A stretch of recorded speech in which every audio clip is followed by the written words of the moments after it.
An American company is installing oil drilling machines in central Mongolia, but things don't go according to plan.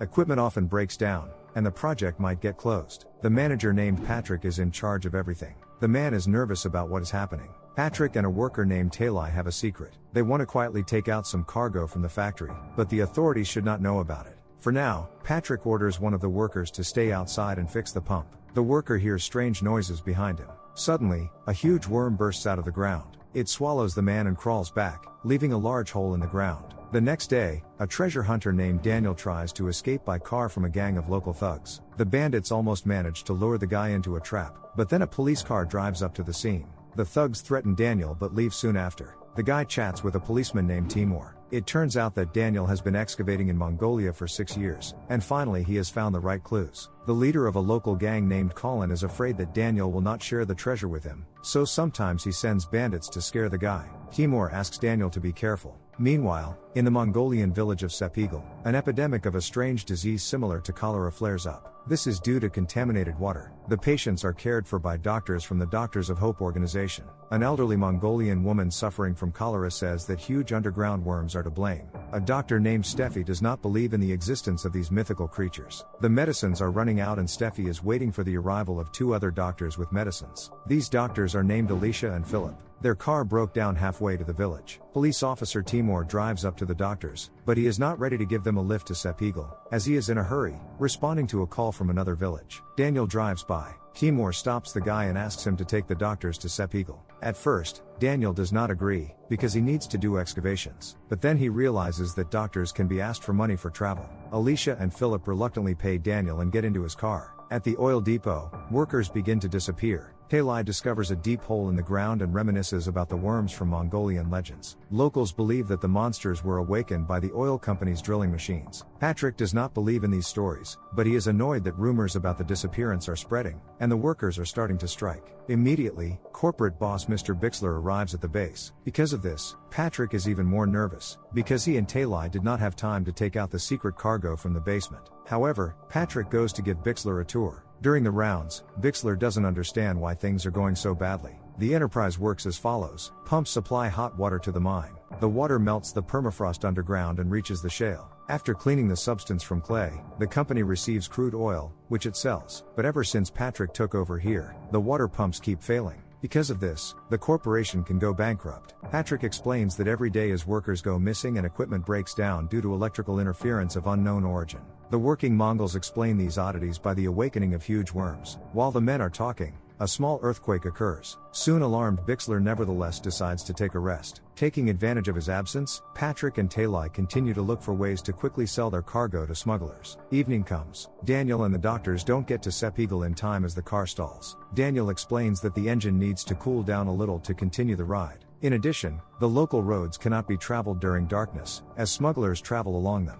Alicia is unhappy with this decision, but she has to obey. The company settles around the fire. Alicia soon softens and asks Daniel for forgiveness for her harsh words. After joking and exchanging pleasantries, the guy shows Alicia a device that measures the fluctuations of the electric field and acts as a metal detector. This device will help Daniel find the treasure. At this time, several cars appear near the clearing. Philip thinks that good people came to save them, but Daniel understands what a mess they are in. Bandits, who obey Colin, come out of the cars. The thugs grab the whole company and put them in cars. Already in the morning they arrive at the smugglers' camp and forcibly push the captives into Colin's tent. Daniel tries to convince the bandits that their treasure-sharing agreement is still in effect, but Colin does not believe him. He beats the guy and suspects that Alicia and Phil are his accomplices. After that, Colin orders his men to take the doctors to another tent and tie them up. Daniel remains under interrogation. Meanwhile, Bixler returns to base and complains about the terrible connection. He was never able to contact his superiors in America to report the problem. Bixler decides to check the base's foundations as he senses that Patrick is hiding something from him. Patrick flatly refuses to let the boss into the basement. He screams and insists on going back to his office and looking at all the reports, but Bixler is adamant. Then Patrick grabs his gun and prepares to threaten the boss with it. However, at that moment, Talai comes running and reports that America has connected. Patrick hides the gun and breathes a sigh of relief. At the smugglers' camp, Daniel's interrogation is finally over. He is tied up and brought to Alicia and Phil's tent. Daniel admits to the doctors that all this time he was looking for the grave of Genghis Khan, and those same worms are its guards. Daniel has already seen worms with his own eyes. It turns out that if worms really exist, then the grave of Genghis Khan is quite real. Daniel feels he is closer than ever to finding his dream. The guy takes out a knife from his boot and frees his and the doctor's hands from the ropes. He then tells the doctors how to get back to his car and drive to Epilogue. Daniel himself promises to cover the departure of Alicia and Phil, and then get to Epilogue on his own. Daniel grabs a gun and sneaks out of the tent. He hides behind a car and keeps an eye on the gang members. Daniel shoots at one of them. The others immediately grab their guns and start shooting back. Taking advantage of the general confusion, the doctors run out of the tent and steal the smuggler's car. Daniel is still in danger, but then a lot of giant worms crawl into the clearing. They swallow the thugs, leaving only Daniel alive. He shoots at the fuel tanks, and the whole camp is blown into the air along with the worms. Daniel himself runs into the woods. Alicia and Phil get to Daniel's car. The car won't start, so they load the medicine into the smuggler's pickup truck. Alicia worries about Daniel, wants to return to the camp and save the guy, but Phil reminds them that they are awaited by the sick in Epilogue. Then the doctors leave. Soon Daniel also manages to run to his car. Immediately, giant worms attack him. Fortunately, the car starts. The guy runs over one worm and goes to Epilogue. The doctors arrive in the village and meet with Steffi. She reports that the disease has spread throughout the village. Alicia examines the sick in the hospital and orders to get as much distilled water as possible. One of the patients says that the disease spreads so quickly because the water is poisoned by worms. Steffi just brushes it off, but Alicia and Phil take it seriously. At the oil depot, a connection finally appears. Bixler calls his superiors and tries to report problems. He wants to achieve a second study of the soil on the territory of the base. Patrick does not need this at all, so he rudely cuts off Bixler's conversation and points a gun at the boss. He then ties Bixler's hands, but doesn't know what to do next. The smugglers that Patrick is waiting for are the same Kalana gang. The worms have already dealt with them, but Patrick does not know anything about this, so he continues to wait and is nervous. Daniel comes to Epilogue. He is nice to Alicia and wants to help sick people. Locals report that there is an oil depot nearby. There are definitely telephones and an evacuation vehicle. Daniel is ready to go there. Alicia follows him. She does not trust the guy and wants to control everything. Daniel asks everyone else to stay inside and not go outside unless absolutely necessary. Of course, it's all about giant worms, but the guy prefers not to talk about it so as not to scare people.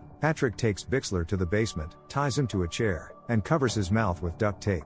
He leaves Bixler alone and runs to Talai. He reports that the smugglers have disappeared somewhere. Now no one will help them to transport the valuable cargo across the border. Patrick decides to move all the boxes from the warehouse to a safe place as soon as possible. A young worker named Banna remains in charge of the base, since no one else went to work. Patrick and Talai load the first container into the car and leave the base. On their way to the oil depot, Daniel and Alicia see an empty car in the middle of the road, and underneath it is a piece of a worm. Alicia wonders why no one in the world knows about the existence of these monsters. Daniel's device shows that the worms are emitting an electrical impulse, causing telephones and walkie-talkies in the area to stop working. Alicia takes a sample of the worm's innards. She wants to analyze and see if the worms are related to the epidemic in Epilogue. After that, friends continue on their way to the base and soon arrive there. A small earthquake takes place. Alicia doesn't understand why build a facility on a plate fault where earthquakes can occur, but before there were no faults. So something strange has happened here in the last few months. Friends enter the base. Immediately, Banna points a gun at Daniel's face. Alicia says that she is a doctor who came to Epilogue to save the sick.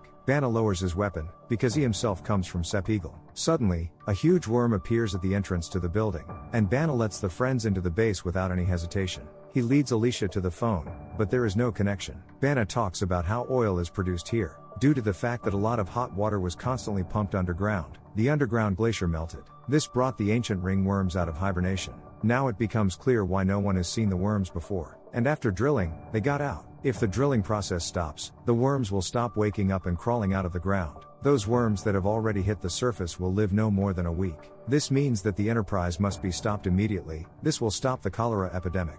Daniel understands everything and insists that Banna stop the work of the plant. Remembering the sick people in Epilogue, Banna decides to act. Daniel and Banna go downstairs to the control valves, while Alicia stays in the office and tries to get through to the authorities. Bixler sits alone in the basement and tries to free himself. Then he hears a roar and a loud growl. Soon the man sees a huge worm that slowly slides down the column towards him. The worm releases an ugly tongue right in front of Bixler's face. In another part of the basement, Daniel and Banna find valves and try to close them to stop the drilling. On the second attempt, the men succeed. After that, Daniel hears a crash. He goes to the source of the sound, while frightened Banna runs upstairs. Meanwhile, in Epilogue, Phil and a nurse walk to the well for water. The girl lowers the bucket into the well and immediately falls there with a cry. Phil panics and calls for help. Steffi comes running, but she doesn't have time to help the nurse, as several disgusting worms crawl out of the well. Doctors run screaming to the hospital. Patrick and Talai return to base. They understand that someone stopped the work of the Enterprise. Banner runs towards them. He screams that you need to leave this terrible place. Using a gun, a distraught Patrick stops the guy from leaving. Alicia manages to get through to Timur and inform him about the disaster in Epilogue. The policeman immediately goes there. Patrick and Talai enter the office. Now Alicia is in trouble. Timur drives up to the hospital in Epilogue and sees a lot of worms on the walls of the building. With the help of a rifle, the brave policeman quickly cracks down on the monsters outside the hospital. After that, he goes inside and protects the frightened people from the worms. Daniel enters the basement and realizes that he has entered the very tomb of Genghis Khan, which he has been looking for 6 years. The man looks around and cannot believe that someone else has achieved the goal of his whole life. Daniel sees the place where Bixler was sitting before the encounter with the worm. The bound man did not survive. Also in the basement arrive the armed Patrick and Talai, who holds a knife to Alicia's neck. Patrick demands that Daniel lower his weapon. The guy doesn't resist. Patrick lets slip that he found the treasures of Genghis Khan and tried to illegally take them to America. That was his secret. Daniel tries to divert Patrick's attention and points to the chair Bixler was sitting on. Taking advantage of Patrick's confusion, Daniel pounces on him and takes the gun away. He wounds the enemy in the shoulder. Suddenly an earthquake starts. The basement walls are crumbling and worms are crawling out everywhere. Talai releases Alicia, and he himself is swallowed by a worm of incredible size. Patrick and Daniel stop the fight and run from the basement in different directions. Daniel realizes that the biggest worm is the queen who guards Genghis Khan's tomb. Meanwhile, help arrives in Epilogue. Now Timur goes to the oil depot to save Daniel and Alicia. On his way out of the factory, Daniel notices a warehouse full of crates. They store the jewels. He considers them and makes a difficult decision: to blow up the base along with the treasures. It's the only way to get rid of the worms. Immediately Patrick runs up to them with a gun. He can't let the base explode. Timur also rushes to the warehouse and threatens Patrick with a weapon. Patrick screams that all the treasures are his. But from behind him, the Queen of Worms silently approaches him. She swallows Patrick and goes into the basement. The rest run to the compartment with valves. Daniel and Alicia turn the valves to the maximum, creating an emergency. Any minute now, the plant will explode. Friends get out of the basement, trying to fight off the worms. Timur fails to survive, but Daniel and Alicia run outside. A few seconds later, the factory explodes along with the worms and treasure. Friends fall to the ground, fleeing the debris. Daniel and Alicia manage to survive. Suddenly, the treasures of Genghis Khan begin to fall on them, which Daniel has been looking for so long. Friends laugh happily at such a pleasant surprise. Afterwards, Daniel brings Alicia to Epilogue. She needs to supervise the evacuation of the sick. Daniel plans to return to the oil depot and collect the jewels. He promises to donate part of the money to the Doctors of Hope organization. Daniel walks up to Alicia and places the fair money in her pocket, telling her that the ride was free. Young people say goodbye in the hope of a new meeting.